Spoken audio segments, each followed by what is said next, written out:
자, 교재는 778페이지 상소입니다. 자, 쭉 내려와서 개념을 보면 상소는 미확정 재판에 대해서 상급법원에 구제를 구하는 제도를 말합니다. 검찰 항고, 재정신청은 공부를 했고요. 재심하고 비상상고는 이 확정 판결에 대해서 구제를 구한다는 점에서 이 상소와 좀 차이점이 있고요. 약식하고 직결심판 같은 경우는 이 동급입니다. 동급 또는 동일한 법원에 대해서 불복한다는 점에서 이 상급 법원의 구제를 구한다는 이 상소와 차이점이 있죠. 자, 종류를 봅니다. 우리가 이것은 저 앞에서 법원 편에서 다 했죠. 1심 판결에 대한 불복을 항소라고 하고 2심 판결에 대한 불복을 상고라고 하죠. 그쵸? 그래서 제가 예전에 그림을 이렇게 그렸었어요. 여기 1심이 있고 2심이 있고 3심이 있고 여기서 1심에 대한 불복 2심에다 하죠. 이걸 항소라 그럽니다. 2심에 대한 판결에 대해서 불복하는 것을 상고라고 하고요. 이걸 합쳐서 뭐라 불러요? 상소라고 하죠. 상소. 이 동그라미 2번을 보시게 되면 예외적으로 1심 판결에 대해서 직접 대법원에 상고를 구할 수가 있는데 이것을 비약적 상고라고 부른다고 말씀을 드린 바가 있고요. 자, 그 밑에 보면 법원의 결정에 대한 상소를 항고라고 해요. 항고. 이 항고에는 두 가지가 있습니다. 일반 항고가 있고 특별 항고가 있는데 이 특별 항고를 재항고라고도 해요. 이 일반 항고에는 보통 항고, 즉시 항고가 있고요. 특별 항고는 모두 즉시 항고가 되고요. 다 했습니다. 앞에서. 자, 그러면 다음 페이지 한번 볼게요. 자, 상소권. 상소권자를 보죠. 자, 고유의 상소권자로서는 검사하고 피고인이 있습니다. 그래서 조문을 보시게 되면 검사와 피고인은 상소할 수 있다고 되어 있고 밑에 항고권자 나와 있죠. 검사 또는 피고인 아닌 자는 결정을 받았을 때 항고할 수 있다고 되어 있고 그 예시가 나와 있네요. 자, 그 다음이 중요합니다. 자, 상소 대리권자가 있죠. 여기서 법정 대리 나왔네요. 법정 대리인 법정 동그라미 치시고요. 법정 대리는 피고인을 위해서 상소를 할 수가 있는데 이때 이 피고인의 명시한 의사에 반해서도 할 수 있다는 점 기억을 해두시고요. 자, 그 밑에 1항을 보시게 되면 자, 배가 나와 있죠. 그 다음에 형이 나와 있어요. 그래서 원래 세트가 법배 직형 이렇게 돼 있잖아요. 법배 직형 되어 있는데 이 법정 대리인만 의사에 반해서 할 수가 있고 배우자, 그 다음에 직계친족, 형제 자매는 밑에 나와 있습니다. 의사에 반해서는 하지 못해요. 하지 못한다는 점에서 이 법정 대리인과 차이점이 있다는 걸 봐두시기 바랍니다. 자, 됐죠? 자, 그 다음 이 배우자, 직계친족, 형제 자매 외에도 대리인하고 변호인 역시 마찬가지로 의사에 반해서 하지 못합니다.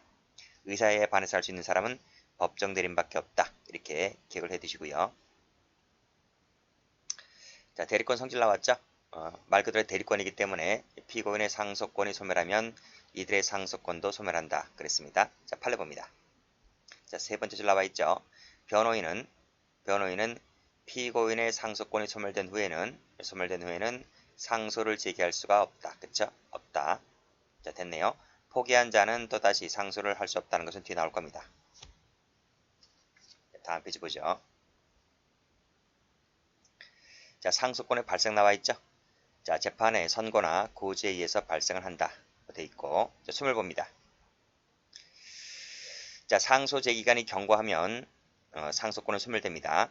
그러면 상소 제기기간은 며칠일까? 여기 나와 있네요. 2항 나와 있죠? 체크하시고요. 자, 올라갑니다. 상소 제기는요, 그 기간은 여기 나와 있어요. 7일 동그라미, 7일 동그라미. 그렇죠? 그래서 항소나 상고 7일이고, 즉시 항고가 예전에 3일이었는데 바뀌었어요 다. 그렇죠? 전부 다 7일 7일로 바뀌었습니다. 그 다음에 보통 항고는 기간 제한이 없고, 그렇죠? 즉시 항고는 기간 제한이 있어요.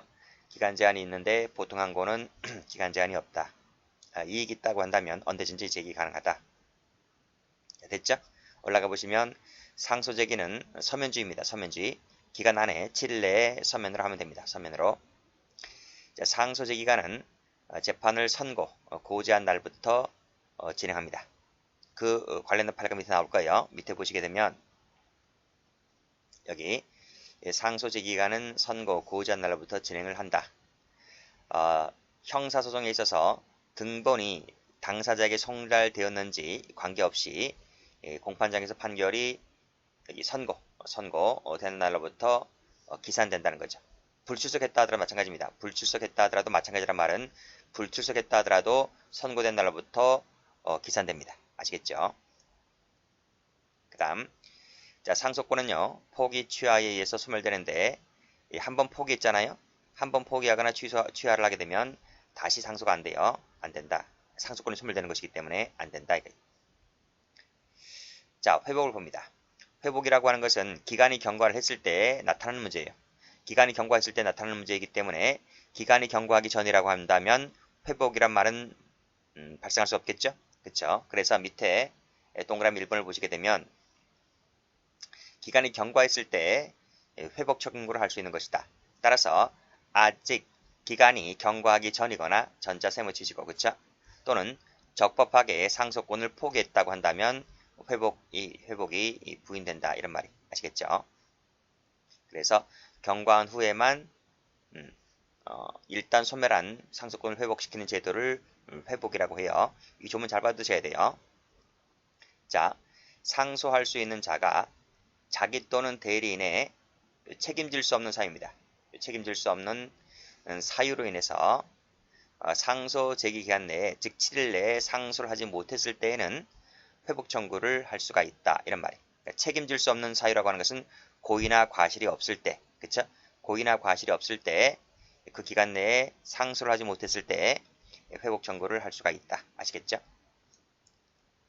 자, 근데 여기 기간 내라고 했잖아요. 그쵸? 여기 책임질 수 없는 사유가 되어 있잖아요. 책임질 수 없는 사유, 없는 사유의 그 대표적인 예가 그 뒤에 판례를 배우겠지만 이 공시송달입니다. 공시송달. 공시송달 판례가 상당히 많아요.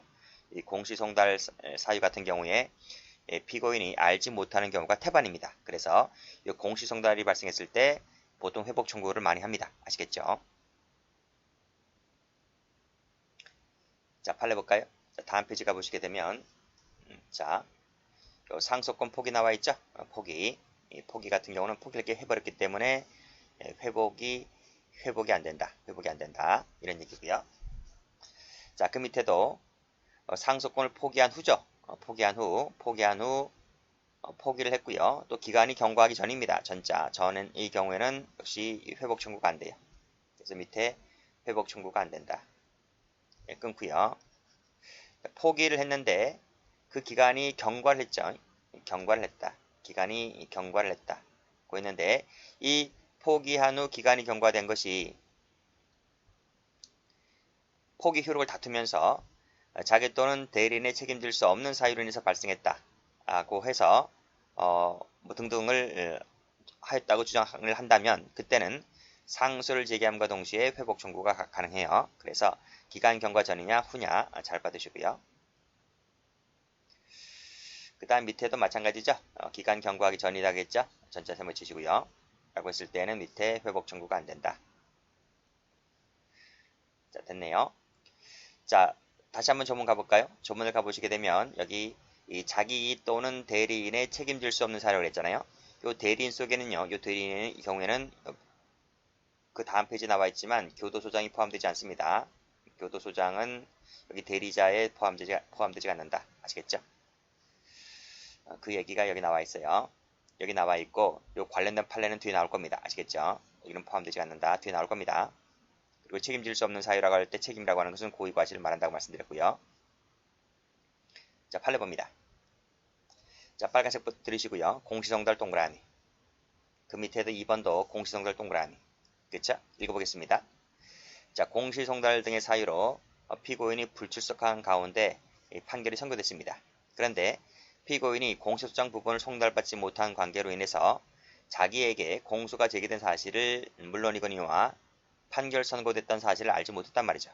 그렇죠? 그러니까 이걸 알지 못했기 때문에 따라서 그 7이라는 숫자도 자기가 알지 못하는 것이고 상소를 해야겠다는 것도 알지 못하게 되는 것이고 이것은 뭐다? 피고인의 책임질 수 없는 사유를 발생했다고 보는 것이기 때문에 그때 회복 청구가 가능하다 이런 말입니다. 이것도 공시송달이 어떻게 됐습니까? 공소동달 요건이 갖춰지지 않았음에도 불구하고 공소동달을 때렸다는 거죠. 그랬을 때 이것은 피고인이 자기가 책임질 수 없는 사유로 발생한 것이기 때문에 회복 청구 가능하다. 이런 얘기입니다. 자, 다음 페이지도 보시게 되면 전부 다 그런 뜻입니다. 여기 공소동달 동그라미. 전부 다 공소동달 동그라미, 공소동달 동그라미. 됐죠? 그래서 3번도 보시게 되면 피고인이 이러한 사실을 전혀 알지 못했다고 한다면 책임질 수 없는 사유가 되는 것이기 때문에 회복 청구 가능하다는 얘기고요. 이것도 마찬가지죠? 그런 뜻입니다. 그 다음에 이것도 마찬가지고요.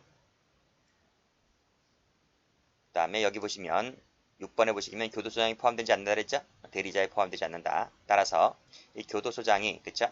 교도소장이 이걸 받았어요. 받았는데 일주일이 지난 뒤에 나한테 알려왔단 말이에요. 그때는 일주일이니까 상소 제기 기간이 도과했잖아요. 그쵸? 도과한 것이기 때문에 이때는 피고인은 뭐다? 회복 신청이 가능하다. 이런 뜻입니다. 자, 됐고. 그 다음에 다음 판례들은 뭐죠? 피고인 또는 대리인에게 고의과실이 있기 때문에 회복 청구 안 되는 판례들입니다. 그래서 1번을 보시게 되면 어떠한 뭐 주소를 옮기거나 이런 걸 해야 되는데도 불구하고 이런 조치를 취하지 않았다는 것 자체가 뭐란 뭡니까? 고의과실이 있다는 거죠. 과실이 있다는 거죠. 또 밑에 1번, 2번도 마찬가지로 새로운 주소지에 대한 신고를 해야 되는데 이 신고를 하지 않았다는 거죠. 이 과실이잖아요. 과실이기 때문에 회복 청구가 안 된다. 자, 실형을 받았어요. 실형을 받았는데 자기가 집행유예를 받았다는 것으로 잘못 전해드렸어요. 그쵸? 그쵸? 그것도 과실이 있는 거죠. 그 당시 사정이 뭐 법정이 소란스러워서 잘못 들었네 이런 얘기 할 수 있다 하더라도 그러면 교도소에 와서 교도관을 불러서 내 형이 실형 나왔느냐 뭐 집행 나왔느냐를 다시 한번 물어볼 수 있는 거잖아요. 그쵸? 있는 것이 임에도 불구하고 잘못 전해드렸다 이렇게 변명하는 것은 뭐다? 책임질 수 없는 사유로 인해서 발생했다고 볼 수가 없다는 거죠. 그래서 회복 청구를 받아주지 않았던 판례입니다. 이게 뒤에도 보면 여기 7번 있죠? 7번도 보면 집행유예 판결의 선고일을 잘못 알았다. 잘못 알았다는 것 자체가 과실이 있는 거잖아요. 그렇죠? 그렇죠? 뭐 변호인이 할 것이라고 믿었다. 그래서 나는 이 사람한테 맡겼기 때문에 난 모른다. 이것도 뭐다? 책임 회피 문제이기 때문에 회복 청구를 받아주지 않았다는 거죠. 여기도 교도관, 그렇죠? 교도관이 회복 청구를 할 수 없다라고 하면서 편의 제공을 해주지 않았다 했기 때문에 난 교도관의 말을 믿었다는 거죠. 그럼 나에겐 책임이 없다는 얘기인데 그 자체가 과실이라는 거죠. 그 자체가. 그래서 교도관이 이렇게 회복 청구를 할 수 없다라고 했다는 것, 그렇죠? 그래서 이 사람 말을 믿었다는 것은 뭐다? 그 자체로 과실이 있는 거예요. 여기 변호인 말을 믿은 것도 마찬가지고, 그렇죠? 변호인 말을 믿은 것도 마찬가지고, 담당 교도관의 말을 믿은 것도 마찬가지고, 단순히 질병으로 입원했다, 기거불능이었다는 것 갖고는 안 됩니다.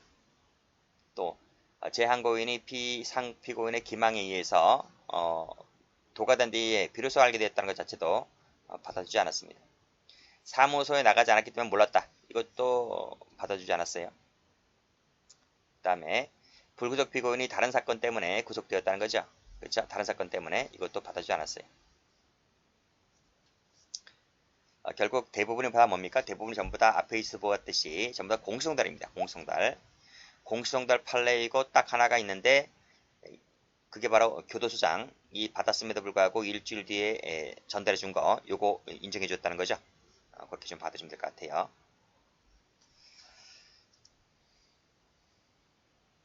자, 784페이지 한번 가봅니다. 회복 절차. 청구권자 됐고, 그 다음에 청구 방식 볼게요. 자, 상소권 회복 청구는 어디다 합니까? 그 밑에 원심법원에 합니다. 상소법원에 하는 것이 아니고 원심법원에 합니다. 왜 원심법원에 하나요? 상소법원은 상소를 한 적이 없잖아요. 그렇죠? 그래서 상소법원에는 상소를 한 적이 없기 때문에 모든 기록 자체가 원심법원에 가 있습니다. 그래서 원심법원에 제출하면 됩니다. 그 다음에 회복 청구를 할 때는 그 사유를 소명해야 되는 것이고 회복 청구를 하는 자는 그 청구 동시에 뭘 제기하면 됩니까? 상소를 제기하면 됩니다. 어차피 회복 청구를 하겠다는 것 자체가 상소를 하려고 한다는 얘기이기 때문에 회복 청구와 동시에 상소장 집어넣으면 되는 거예요. 자, 상소나 상소 포기나 취하, 그 다음에 회복 청구가 있을 때 법원은 지체 없이 그 사유를 통지를 해줘야 되는 것이고요. 이거 전부 다 가로 열고 닫고. 그러니까 상소를 하거나 포기를 하거나 취하를 하거나 회복 청구가 있거나 총 4가지지. 4가지일 때는 뭐다? 지체 없이 통지를 해 주어야 한다. 자, 제소자 특징 나왔네요. 344조라고 나와 있는데 이 344조가 어디에 있는가 하면 교재 787페이지 다음 페이지 나올 거예요. 여기 참조하시면 돼요. 그 다음 상소권 회복 청구를 받은 법원은 허브 결정을 해야 되는 것이고 이 결정에 대해서 즉시항고할 수 있습니다. 이거 밑줄 짝 끄시고 체크하시고 이거 외우세요. 즉시항고할 수 있다는 거. 그 다음에 1항 상소권 회복 청구가 있을 때에는 법원은 그 전조 결정이 있을 때 할 때까지 이 재판의 집행을 정지하는 결정을 할 수 있다는 거예요. 할 수 있다. 할 수 있다 조심하셔야 돼요. 임의적입니다. 한다 아닙니다. 체크하시고 외우세요. 그 다음에 확정력 페이지 나왔네요. 인용하는 결정이 확정되었을 때는 회복 청구와 동시한 상소 모든 것 됐습니다. 그렇죠? 읽어보시고요. 자, 앞에 다시 한번 봐두세요. 여기 원심 법원에 제출한다. 동시에 제기한다. 상소 제기. 그 다음에 상소가 있거나 상소 포기가 있거나 취하가 있거나 회복 청구가 있을 때 지체 없이 통지를 해 주어야 한다. 제소 특징은 뒤에 나올 거고요. 그 다음에 즉시항고 가능하다는 점. 그 다음에 재판 집행 정지인데 할 수 있다는 거 이거 조심하시고요. 자, 그러면 됩니다. 네, 됐죠? 다음 페이지 갑니다. 자, 상소의 이익 볼게요. 자, 상소를 하려면 일단 뭐가 있어야 돼요? 상소의 이익이 있어야 돼요. 이익이 없는데 왜 상소를 해요? 그쵸? 이익이 있으니까 하는 거죠. 그쵸? 그래서 여기서 이익이라고 하는 것은 원 판결보다 유리한 재판을 받기 위해서 하는 거죠. 자, 됐고. 그 다음에 판단 기준 가볼게요. 자, 판단 기준. 검사는 피고인에게 이 불이익한 상소를 할 수 있어요. 그렇죠? 할 수가 있다.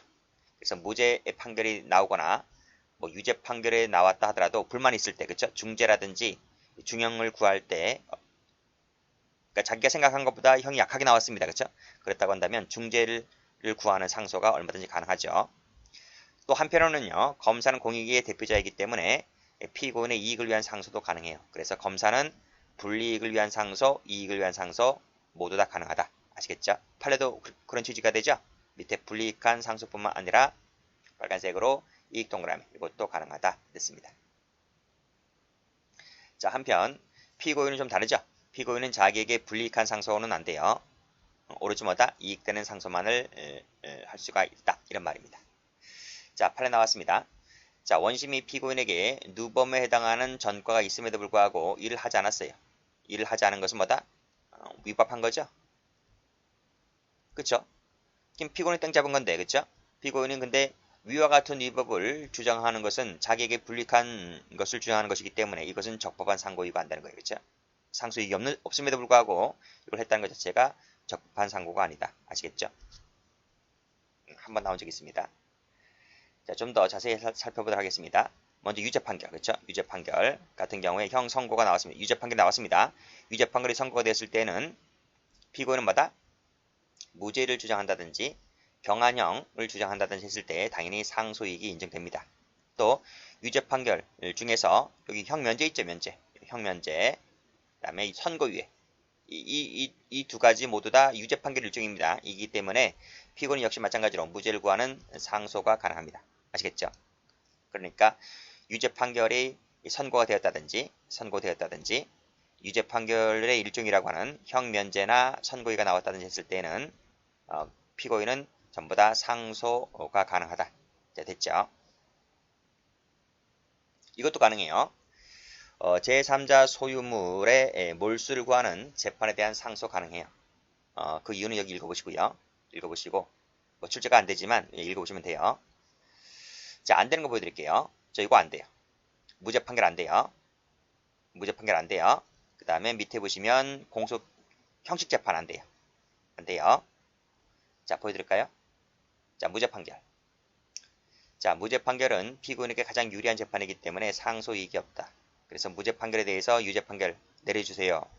또는 면소, 공소기각 관할 위반의 재판을 구하는 상소 이런 거 허용되지 않아요. 아시겠죠? 밑에 판례 나와 있습니다. 파란색으로 무죄 판결에 대해서는 안 된다. 자, 또 무죄 판결 같은 경우에는요. 그 이유를 불문하고 안 돼요. 그래서 요 이유를 다투는 거 있죠? 무죄 판결의 이유를 다투는 부분에 대해서도 역시 마찬가지로 상소이익이 없어요. 그러니까 이것도 안 된다는 거예요. 이게 무슨 뜻인지 아세요? 피고인은 무죄란 말이에요. 피고인은 무죄다. 근데 피고인은 무죄인데 판결 주문은 무죄다. 이렇게 나왔는데 그 이유가 너는 심신상실자니까 너는 심신미약자니까 무죄다. 너는 또라이니까 무죄다. 결론은 내가 받아들이는데 그 이유가 탐탁하지 않아요. 그렇죠? 그래서 그 이유를 시정해 달라라는 그런 상소는 이게 허용되지 않는다. 이런 말이에요. 아시겠죠? 그리고 밑에 보시게 되면 이 불복이라고 하는 것은 주문에 대한 불복이어야 되는 것이지 그 밑에 재판의 이유만을 다투는 이러한 상소는 안 된다. 이런 말이죠. 자, 또 여기 형식재판과 관련된 상소이익안돼요. 형식재판은 뭐가 있습니까? 여기 나와 있죠. 공소기각이라든지 관할위반, 면소판결 전부 다 형식재판의 일종이죠. 종류들이죠. 이런 것들은 상소가 안 됩니다. 아시겠죠? 자, 그래서 밑에 보시게 되면 공소기각 세무치시고 면소 세무치시고 상소가 안 된다. 자, 됐죠? 안 되는데 여기 안 되는데 여기 예외가 있어요. CF 이 판례가 예외가 있습니다. 아시겠죠? 이건 가능하단 말입니다. 보겠습니다. 자, 형벌에 관한 법령이 재심 판결 당시 폐지가 됐어요. 근데 그 폐지가 당초부터 헌법에 위반되어 효력이 없는 법령에 대한 것이었기 때문에 이것은 무죄 사유가 돼요. 무죄 사유가 되는데 1심에서 이것을 무죄라고 하지 않고 면소라고 했어요. 면소. 무죄를 선고해야 되는데 무죄를 선고하지 않고 면소를 선고했다는 거죠. 그렇죠? 이랬을 때는 이 무죄가 안 나오고 면소가 나왔다는 것은 뭐다? 자기에게 불이익한 것이기 때문에 이 면소에 대해서 뭐가 가능하다? 상고가 가능하다. 이런 말이에요. 상고가 가능하다. 아시겠죠? 그 예외적으로 가능한 거예요. 그러니까 원래는 안 돼요. 원래는 안 되지만 이와 같은 사안에서는 뭐다? 무죄를 때려야 되는데 무죄를 안 때리고 면소를 때렸다라고 했을 때 이 면소에 대해서는 상고가 가능하다. 아시겠죠? 그리고 15년도에 경찰은 아니고요. 저 변호사 시험에 한번 나온 적이 있습니다. 그래서 이거 한번 받으시면 될 것 같아요. 자, 그 다음. 자, 피고인이 상소를 했는데 기각 나왔습니다. 그랬을 때 이 기각 결정에 대해서 상고할 수 있습니까?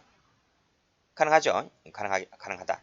그러나 검사의 상소에 대해서 기각 나왔다고 했을 때 그건 유리한 건가? 자기한테 유리한 겁니까? 불리한 겁니까? 자기한테 유리한 거죠. 이 기각 결정에 대해서 유리한 것이기 때문에 이 기각 결정에 대해서 상고가 안 돼요. 이 자체가 불이익한 것이기 때문에 그런 취지로 이해하시면 될 것 같아요. 판례 봅니다. 1심 유죄 판결에 대해서 피고인은 항소권을 포기하고 그쵸? 검사만이 양형부당을 이유로 항소를 했는데 이 항소에 대해서 항소심이 기각결정을 했습니다. 자기한테 유리한 거지? 이 유리한 것에 대해서 상소하면 안 돼요. 아시겠어요? 그래서 요 피고인이 요 기각결정에 대해서 제기한 상고는 뭐다? 부적법하다. 아시겠죠? 그런 취지입니다.